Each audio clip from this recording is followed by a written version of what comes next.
Pai, em nome de Jesus, é diante da tua bondosa graça que nós estamos e te pedimos, vem Espírito Santo de Deus, ministra a cada um de nós hoje com essa passagem, com essa história, vem ministrar o teu especial para cada um de nós. Nós te agradecemos, Pai, pela tua bondade, pelo teu cuidado conosco, em nome de Jesus. Amém. Amém. Olha aí, Lelinha colocou aqui, obrigado, querida. Deixa eu fixar aqui esse comentário para quem for chegando ver. Hoje nós vamos aqui em Gênesis 42 e 43, o reencontro de José com os seus irmãos. José vai se reencontrar com os seus irmãos. A gente tem visto a história de José, que começa lá nas terras de Canaã, quando o seu pai, Israel, ele tem nitidamente uma predileção por José. Isso traz uma fúria de inveja dos seus irmãos, ciúme e inveja dos seus irmãos. Seus irmãos, então, decidem vendê-lo como escravo. Primeiro queriam matá-lo, e aí, depois ponderaram, decidiram vender ele como escravo. A gente já viu isso. Então ele vai lá como escravo, e lá ele é comprado então por um oficial de Faraó, Potifar, e ele ali é honrado. Tudo que ele faz, Deus estava com ele prospera na casa de Potifar, mas a mulher de Potifar tenta dar em cima de José, e aquilo ali traz problema para José, porque ela armou e Potifar achou que era José quem estava dando em cima da mulher dele, e manda ele para a prisão, vai para um calabouço, enfim. Ontem a gente viu que Faraó havia tido um sonho, dois sonhos. Na verdade, Faraó tinha tido dois sonhos, e ninguém, nenhum mago, nenhum sábio, nenhum conselheiro nas terras do Egito tinham conseguido interpretar o sonho de Faraó. E aí, o copeiro do rei, que esteve na prisão com José, ele se lembra de que José era um cara que tinha habilidade para interpretar sonho, fala para o Faraó, e Faraó então chama José. E aquele momento poderia significar a redenção de José ou a morte de José. Se ele interpreta o sonho de Faraó ali, o fato é que ele interpretou o sonho de Faraó, aquele sonho lá das vacas gordas e das vacas magras. Ele interpreta o sonho de Faraó, ele é chamado, interpreta. Faraó fica satisfeito com a interpretação, e então constitui José como governante ali em toda a terra do Egito. E José, ele ganha autoridade, honra, poder, enfim. E o melhor de tudo é que Faraó reconhece em José o Espírito de Deus. Não era assim, não é porque José era o cara. José fazia questão o tempo todo. A gente viu isso como lição ontem. José fazia questão o tempo todo de tributar sempre a Deus, e Faraó enxergou em José uma pessoa que tem o Espírito de Deus. O Espírito de Deus, essa expressão que Faraó utilizou aqui. Então, aconteceu que depois tudo no Egito tinha acontecido exatamente como José havia interpretado no sonho de Faraó. Ou seja, teria um tempo de grande fartura ali em todo o Egito, e os egípcios encheram todos os seus celeiros transbordavam. Então ele estava assim, ele tinha até perdido a conta do que tinha armazenado. Mas depois veio a época de grande escassez, a fome se abateu em todo o Egito, e depois em toda a terra, que era essa a interpretação. A fome veio sobre toda a terra.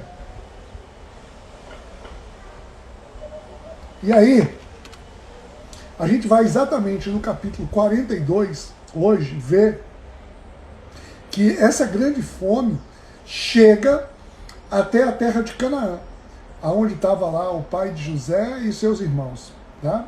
Então, pessoal, eu vou ler aqui, porque esse texto, né, a gente vai ver partes aqui do capítulo 42 e do capítulo 43, que ele fala justamente dessa situação. Vê só. Quando Jacó soube que no Egito havia trigo, disse aos seus filhos: por que estão aí olhando uns para os outros? Disse ainda: ouvi dizer que há trigo no Egito. Desçam até lá, comprem trigo para nós, para que possamos continuar vivos e não morramos de fome. Olha, percebe que a situação aqui era uma situação de vida ou morte. Não era uma situação simplesmente de, ali tem um trigo de melhor qualidade. Não. Vai lá comprar. A gente ouve falar que no Egito tem comida, tem trigo. Senão a gente vai todo mundo morrer de fome aqui. Vocês estão aí, um olhando para a cara do outro, vamos embora para lá. Versículo 3 diz assim, né? Nessa decisão aqui, no versículo 3 diz assim: assim, 10 dos irmãos de José desceram ao Egito para comprar trigo. Jacó não deixou que Benjamim, irmão de José, fosse com eles, temendo que algum mal lhe acontecesse. Benjamim era um garoto. Ops, tentou entrar uma ligação aqui, é por isso que deu uma cortada. Tá?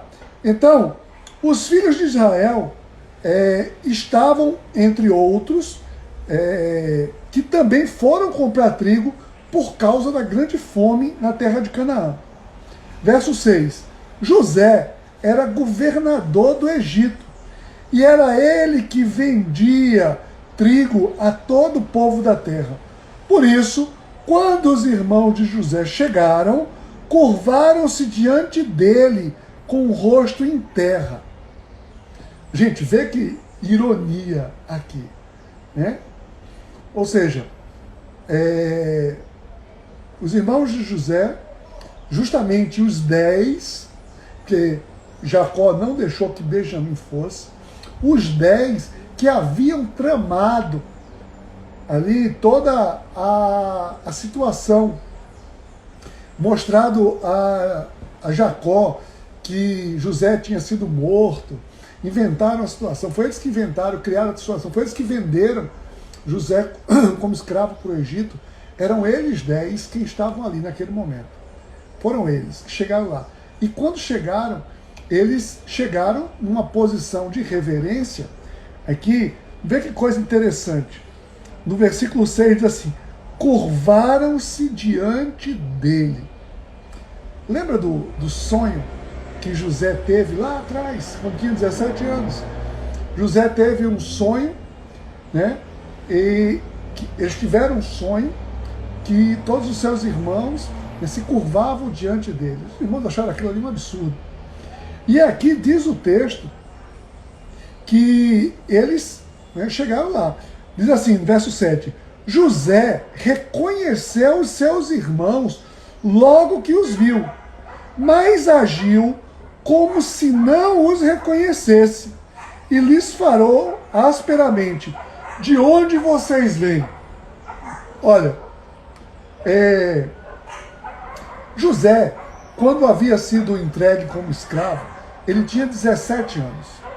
E aí, você vê, disse o texto no capítulo anterior, que ele, quando chegou diante de Faraó, ele tinha 30. E aí passaram 7 anos das vacas gordas, né? Então já tem 37. E mais, já estava no meio das vacas magras. Ou seja, já devia ter passado aí uns 2 ou 3 anos. Ou seja, José devia estar nessa época beirando aí os 40. Ele devia estar com os 40 mais ou menos. Ou seja, os seus irmãos não o reconheceram. Conheciam ele com 17 anos, ele estava com 40, os irmãos não o reconheceram, até mesmo porque agora José estava vestido, ou seja, eles venderam José como escravo. Eles achavam talvez que José já estivesse até morto, efetivamente. Tá? Mas eles estavam ali, né, José vestido com trajes reais, né, com roupas ali de linho fino e tudo mais. Ou seja, eles definitivamente não reconheceram José. E ele disse: de onde vocês vêm? Responderam eles: da terra de Canaã, para comprar comida. E a gente vê aqui assim, pô, que coincidência, né? Coincidência, eles foram parar, ou seja, o mundo todo ali foram parar justamente diante de José. Eu fico pensando, talvez não tenha sido tanta coincidência assim. Talvez José, isso é especulação, o texto não está dizendo. José deve ter dito: olha, está vindo gente de toda a terra. Algum momento vai vir alguém de Canaã. Canaã é a terra do meu pai. Então ele deve ter dito ali para a turma que servia e tudo: olha, gente, quando vier alguém de Canaã, fala para mim. Fala para mim. Aqui eu estou só imaginando. Como é que... Pô, porque senão a gente vai atribuir aqui uma coincidência, simplesmente. Mas não. Talvez José quisesse estar ali, naquele lugar, naquele momento. E aí diz assim: José reconheceu os seus irmãos, mas eles não reconheceram. Versículo 9. Lembrou-se então dos sonhos que tivera a respeito dele e disse: vocês são espiões. Vieram para ver aonde a nossa terra está desprotegida. Ou seja, José tentou dar uma pressão aqui nos seus irmãos, né? Vocês são espiões. Eles responderam: não, meu senhor, teus servos vieram comprar comida.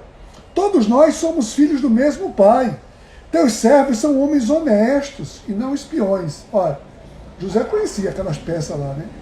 E José naquele momento ali disse: opa, eu preciso ver aqui. Fica imaginando o que se passa na cabeça de José naquele momento. Eu acho que é impossível a gente imaginar o que está se passando na cabeça de José. Talvez alguém possa dizer: uma sede de vingança pode passar na cabeça de José. Mas, assim, eu acredito, muito provavelmente não. José não tinha um espírito vingativo. Nem a gente vai ver isso.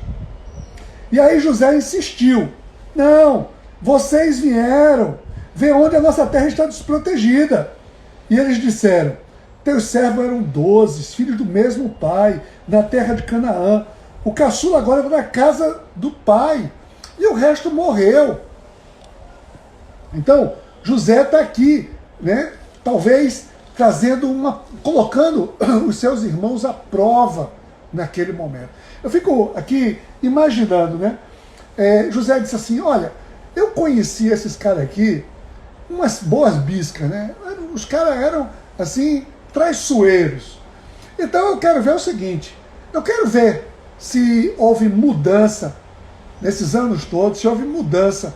Eu quero ir atrás, eu quero investigar um pouco mais a vida desses caras, né? Eu quero saber o que é que está se passando aqui na cabeça dele. Então, José, ele ali começa a testar, né? E ele fica naquela história de dizer que eles eram espiões e praticamente José chega a colocar eles diante de uma situação de morte. José ameaça eles de morte. Diz o seguinte, olha só, no verso 15. Vocês serão postos à prova. Vê, José está dando aqui uma real. Eu vou colocar vocês à prova. Eu juro pela vida do faraó que vocês não sairão daqui enquanto o seu irmão caçula não vier para cá. Mandem algum de vocês buscar o seu irmão enquanto os demais aguardam presos. Assim ficará provado se suas palavras são verdadeiras ou não. Se não forem, juro pela vida de Faraó, que fica confirmado que vocês são espiões. Olha, e se eles são espiões, eles iriam morrer. Iriam morrer. E deixar eles lá 3 dias presos. José disse: ó, eu vou dar segura neles aqui. Vê só. Mas, no 3º dia, verso 18, José agora alivia. José mostra aqui, né? O caráter de José não era um caráter perverso. José era um cara bom caráter, né? Então assim, José disse: eu tenho temor de Deus. Se querem salvar a sua vida, façam o seguinte: se querem salvar a sua vida, faça o seguinte: se vocês são homens honestos, deixem um dos seus irmãos aqui na prisão, enquanto os demais voltam, levando trigo para matar a fome das suas famílias. Tragam-me, porém, o irmão caçula, para que comprove que a palavra de vocês é essa e vocês não morrerão. José, ele está querendo testar os seus irmãos, mas também eu acredito que tem no coração dele o desejo dele reencontrar o seu único irmão de pai e mãe, né? Benjamim era o único irmão, assim, legítimo, completo, né? Filho da mesma mãe e do mesmo pai. Tá? Então, olha só, eles se prontificaram a fazer isso. Presta atenção nessa parte agora. Essa parte é uma parte muito interessante, porque, vê só, revela a situação que estava acontecendo ali. Imagina o quadro, imagina aquela cena. Eles estavam diante de uma autoridade no Egito, e ali naquele momento, eles estavam, assim, ameaçados de morte. E olha só, eles disseram assim, eles se prontificaram a fazer isso e diziam uns aos outros: certamente estamos sendo punidos pelo que fizemos ao nosso irmão. Gente, vê, tanto tempo depois, aqui já, tanto tempo depois, quase, sei lá, 20 e tantos anos depois, vimos como ele estava angustiado e nos implorava por sua vida, mas não lhe demos ouvido.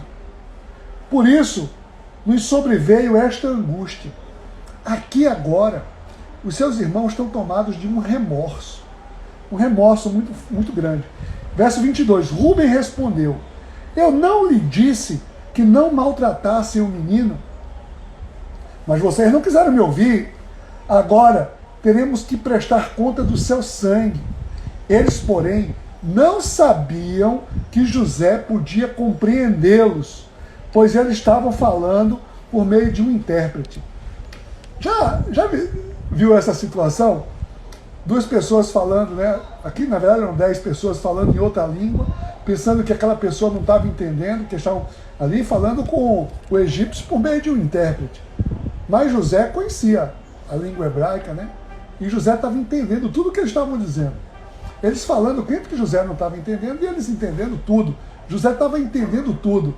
Eles não estavam reconhecendo José, mas José sabia que era eles e conhecia aquela história. José estava querendo, era conhecer o coração daqueles homens, mas José não tinha maldade no coração. Olha só, no verso 24. Nisso, José retirou-se e começou a chorar. Imagina, José viu aqui, né, a história passando, o filme na sua cabeça passando. Ele viu os irmãos ali com remorso sobre aquilo que tinha feito. Mas depois ele voltou de novo, escolheu Simeão e mandou acorrentá-lo diante deles. Certo? Em seguida, José deu ordem para que eles enchessem de trigo a sua bagagem, e José deu ordem e devolvesse a eles tudo ali o que eles tinham pago. José disse: olha, pode colocar na bagagem dele tudo que eles pagaram. E aí, segue aqui o texto, eles vão e no meio do caminho, eles se dão conta de que a prata estava dentro. E eles morreram de medo com aquilo. Eles disseram: poxa, por que isso aqui está acontecendo isso? Né? Será que o que Deus fez conosco? E aí eles chegam na casa do seu pai, contam tudo para Jacó. Chegam ali para Jacó, eles contam tudo o que tinha acontecido. Tá? E diz assim: olha, a única solução, o único jeito que tem é a gente levar Benjamim, porque Simeão está lá preso. Mas aqui, né, Israel, quando sabe, inclusive, olha, A bolsa estava cheia de prata. A prata estava, todo o dinheiro estava de volta. Eles morreram de medo. Morreram de medo. Porque disseram, poxa, eles ainda lá vão descobrir que a gente não pagou, vão matar Simeão. Eles devem ter ficado aqui desesperados. Desesperados. E falaram então para Israel que eles precisavam levar Benjamim. Mas Israel pegou e disse, não. Não tem a menor condição. Vê só. Eu já perdi o meu filho José. E vão querer agora que eu perca Benjamim também? Não vou perder. Não tem a menor possibilidade. Tudo está contra mim. Foi o que ele diz. Verso 37 diz assim, então Rúben era o primogênito, né? Ele diz a seu pai, pode matar meus 2 filhos se eu não trouxer de volta, né? E deixar os seus cuidados aqui. Vê, uma liderança que ele assume ali, ele assume uma liderança, um negócio meio esquisito, né? Ele disse pro pai, ó, faz o seguinte, você pode matar seus 2 netos, se eu não conseguir. Tá vendo? Negócio sem sentido. Mas o pai respondeu, meu filho não descerá com vocês. Seu irmão está morto e ele é o único que me resta. Olha, ouvi isso, ele é o único que me resta. Mas na verdade, aqui é o seguinte, Israel está falando que ele é o único que resta a sua mulher principal, a sua mulher titular, né, digamos assim, era Raquel. E os 2 únicos filhos que Raquel teve foi justamente José e Benjamim. José e Benjamim. E ele pega e diz assim, olha, um eu já perdi, eu vou perder o outro também. Eu vou perder o outro. E ali ele diz o seguinte, se qualquer mal lhe acontecer na viagem que vocês estão para fazer, vocês farão que os meus cabelos brancos desçam à sepultura. Ele disse, eu vou morrer. E assim termina o capítulo 42. Assim, com aquele sentimento, o sentimento de irredutível, ele estava irredutível naquele momento. Mas aí, vem o capítulo 43, ele diz o seguinte, capítulo 43, a fome continuava rigorosa ali naquela terra. A fome continuava rigorosa. Assim, quando acabou todo o trigo que os filhos de Jacó tinham trazido do Egito, seu pai lhe disse, voltem e comprem um pouco mais de comida para nós. Né? Enquanto isso, o pobre Simeão estava lá ainda. Hein? Né?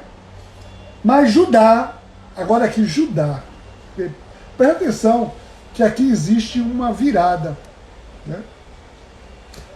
Rúben, que era o primogênito, tinha dito, não, eu me responsabilizo e eu vou trazer de volta, senão você pode matar meus 2 filhos. Aqui agora, nesse momento, Judá assume a liderança. Judá, ele agora se posiciona aqui. Vê, eles precisavam ali, naquele momento, voltar para o Egito. Mas Israel estava muito triste com aquela possibilidade. Judá disse, o homem nos advertiu, não voltem à minha presença, a não ser que tragam o seu irmão. Se não enviares o nosso irmão conosco, desceremos e vamos comprar, e não vamos conseguir comprar comida. Mas, né, porque o homem nos disse, não voltem à minha presença, a não ser que não tragam o seu irmão. Judá disse, olha, você não quer que a gente leve Benjamim, mas não tem a menor possibilidade de a gente ir lá. E aí ele respondeu, né? Ele disse ainda, ele nos interrogou sobre a nossa família e também nos perguntou, o pai de vocês ainda está vivo? Vocês têm outro irmão? Nós simplesmente respondemos tudo aquilo que ele nos perguntou. Como poderíamos saber que ele iria exigir isso de nós? Então Judá disse a Israel, aqui nesse momento, né? Judá assume definitivamente a liderança entre os filhos de Israel. e vai depois se tornar uma das tribos mais relevantes, e a gente vai ver isso depois em outro momento. Tá? Judá disse a Israel, seu pai, deixa o jovem ir comigo e partiremos imediatamente, a fim de que tu, nós e as nossas crianças possamos sobreviver e não venhamos a morrer. Diz, olha, a questão é o seguinte, pai, entenda, se ele não for, vai todo mundo morrer de fome. Ou seja, ele indo, a gente tem uma chance. Então, se ele não for, vai todo mundo morrer de fome. Então, eu me comprometo pessoalmente com a segurança dele. Né? Senão, eu serei culpado pelo resto da minha vida. Então, ele diz, a gente está demorando tanto. Ele ainda diz assim, aqui no versículo 10. Se nós já tivéssemos ido, já tinha dado o tempo da gente ir e voltar 2 vezes. 2 vezes já tinha dado o tempo. Certo? Então, aqui eles vão. Pessoal, verso 11. Então Israel, seu pai, lhes disse, se tem que ser assim, que seja. Ou seja, diante da postura de Judá, Israel muda de posição, e aí Israel mostra aqui toda a sua integridade. Ele mostra a sua integridade. Ele diz, se tem que fazer, façam direito. Vocês vão fazer isso direito. E sabe como é que vocês vão fazer? Vão fazer o seguinte, coloque alguns produtos, os melhores produtos da nossa terra, especiarias, mirra, mel, bálsamo, algumas nozes de pistache, amêndoa, leve prata em dobro, devolvam a prata que foi colocada na bagagem de vocês, né? Tragam isso, porque isso deve ter sido enviado por engano. Peguem também seu irmão e voltem àquele homem. Vê, ele agora diz assim, se é para fazer, vocês vão fazer com integridade. Jacó aqui dá uma aula para eles de como deveria ser feito. E mais, aqui agora, Jacó, Israel, no caso, ele comissiona com a bênção de Deus. Olha o versículo 14, ele diz assim, que o Deus Todo-Poderoso lhes conceda misericórdia diante daquele homem, para que ele permita que o seu irmão e Benjamim voltem com vocês. Quanto a mim, se ficar sem filhos ficarei. Ele disse, olha, façam o que tiver que ser feito, porque agora estou diante da vontade de Deus. Israel conhecia a vontade de Deus. Então ele disse, se for com a vontade de Deus, com a vontade de Deus. Então, aqui diz o texto, depois. Eles desceram à terra do Egito, levando presente, prata em dobro, Benjamim, e foram à presença de José. Quando José viu a Benjamim, disse ao administrador da casa, levem esses homens à minha casa, mate um animal e prepare o animal. Eles almoçarão comigo ao meio-dia. Olha, José disse, ele viu Benjamim e disse, essa turma aí, eles vão todos almoçar comigo. Vê? Os caras, hebreus, assim, povo desprezível para os egípcios, e José, autoridade no Egito, diz assim, eles vão ficar aqui comigo. E aí, diz que eles foram lá, né? E eles ficaram, quando souberam que eles iam para a casa de José, eles ficaram morrendo de medo. Morrendo de medo.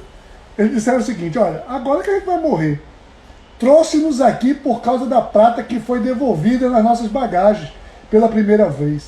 Ele quer atacar-nos, ele quer nos subjugar como escravos e tomar de nós os nossos jumentos.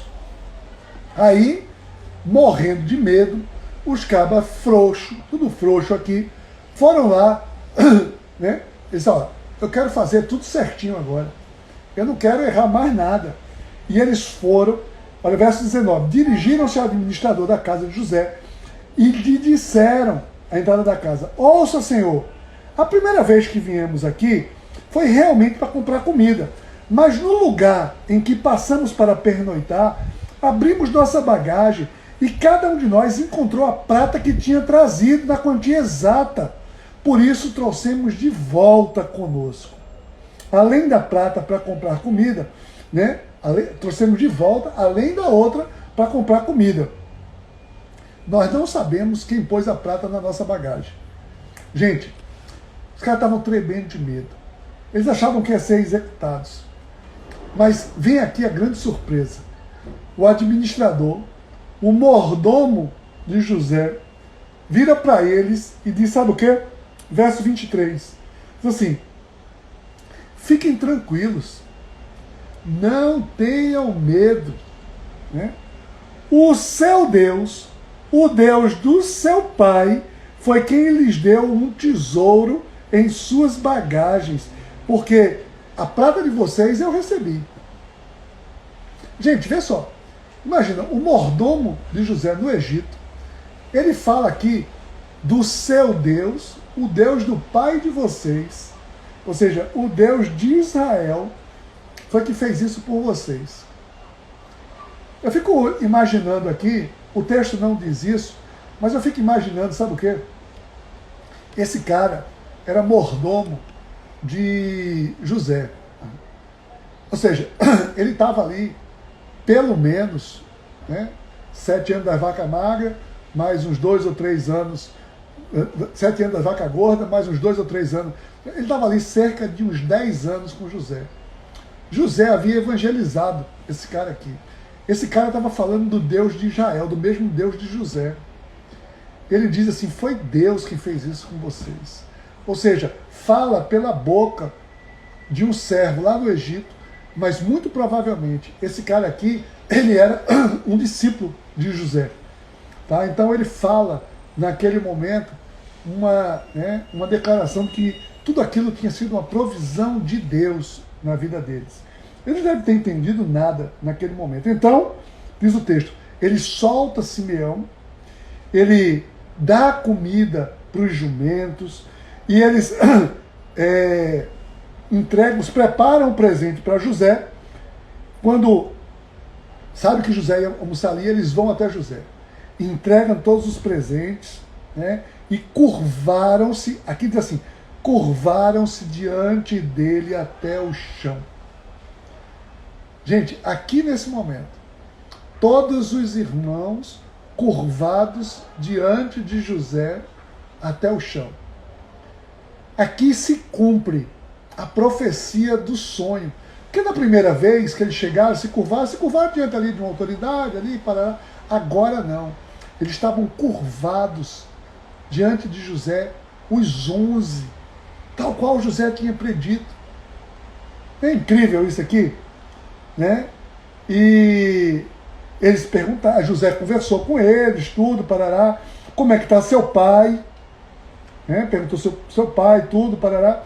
E aí, verso 29, olhando ao redor, vendo seu irmão Benjamim, filho de sua mãe, José perguntou, é esse o irmão caçula de quem vocês me falaram?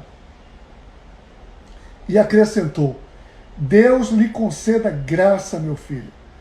José, naquele momento, profetiza na vida do seu irmão Benjamim. Olha, eu não sei o que estava se passando no coração de José nesse momento. Talvez seja difícil imaginar, mas a gente pode ver mais ou menos aqui o que pode se passar no coração de José, sabe quando? Quando a gente lê o verso 30.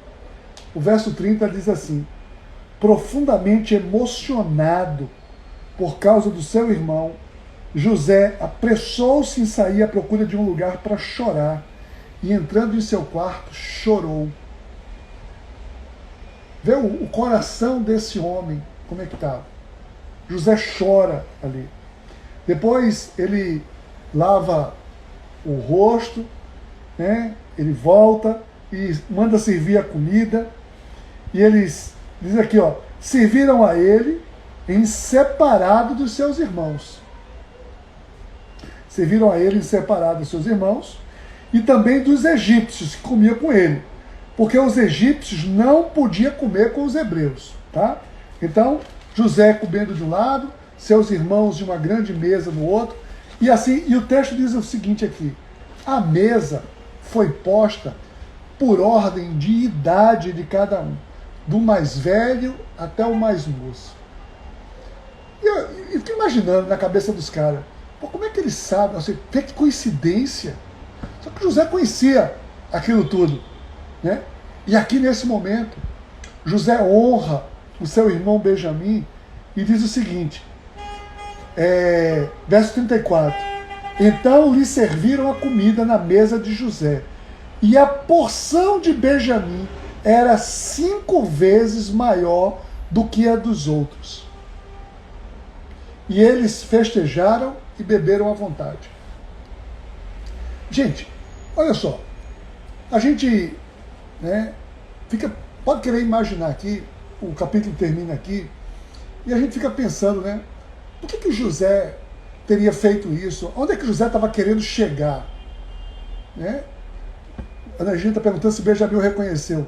Certamente que não. Benjamim era um bebê quando José saiu.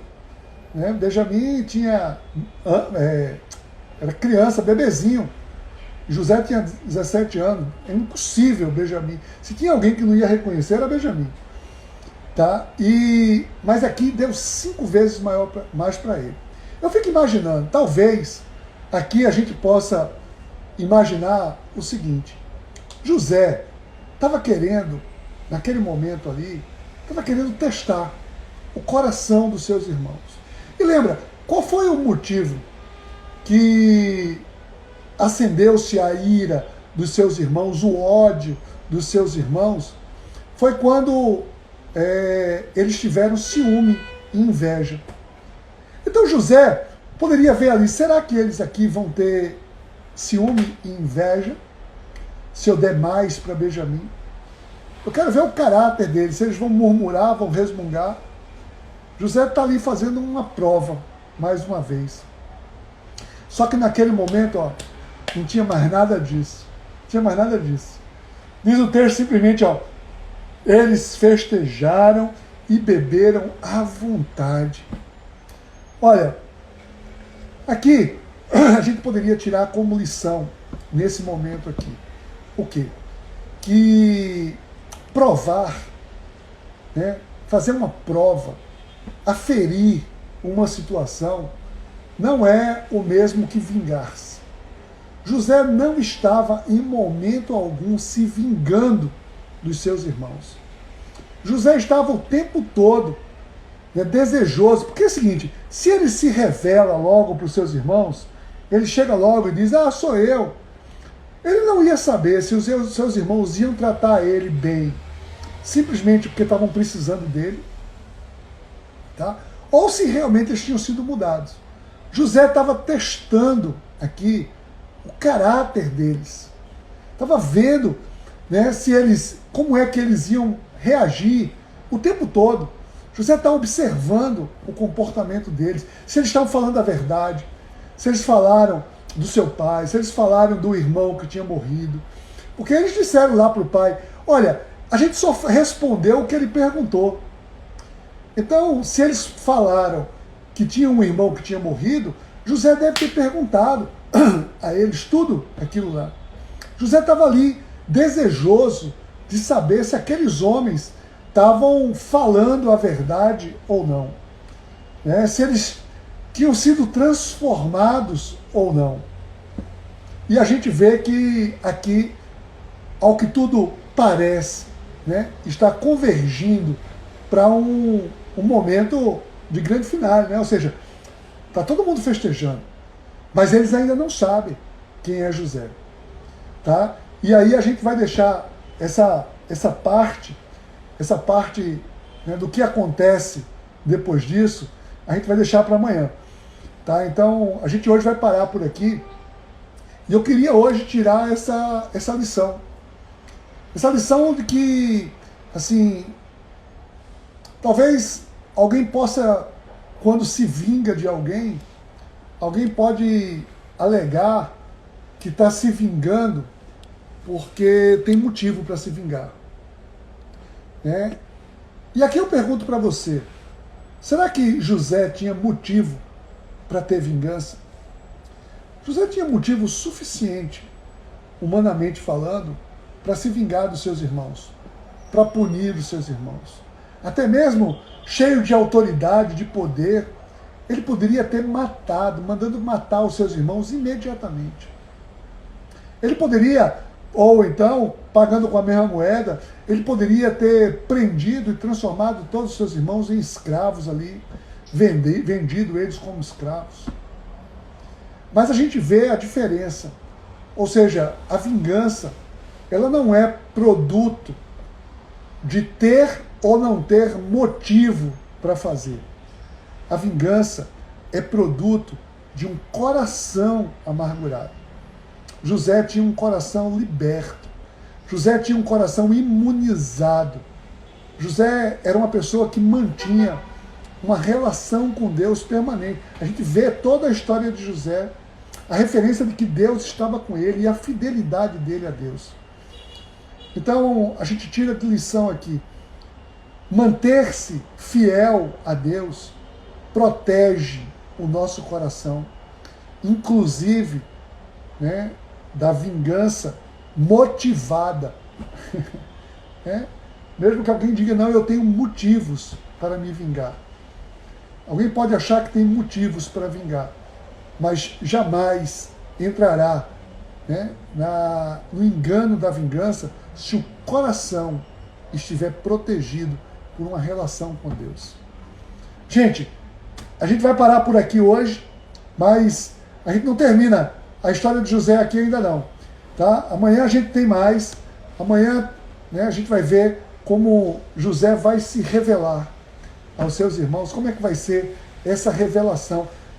Tem algumas coisas muito interessantes aqui no capítulo 44 e 45, que, assim, se você quiser já, né, reler, se você já leu esse texto, ou reler para que a gente possa tirar algumas lições aqui amanhã. Amanhã nós estaremos aqui novamente às 17 horas com mais um momento. Tá? Então quero orar com você agora nesse instante. Pai, em nome de Jesus, muito obrigado, Senhor, por esse tempo, por essa história, por esse princípio, e ministra, Pai, o coração de cada um de nós. Ministra, sobretudo, um coração livre de toda sede de vingança. Dá, Senhor Deus, um coração disposto, Pai, a viver de maneira íntegra. Ministra, Senhor Deus, a cada um de nós. Nós não queremos estar escravizados pela sede de vingança. Pai, nós te agradecemos por isso. Em nome de Jesus. Amém.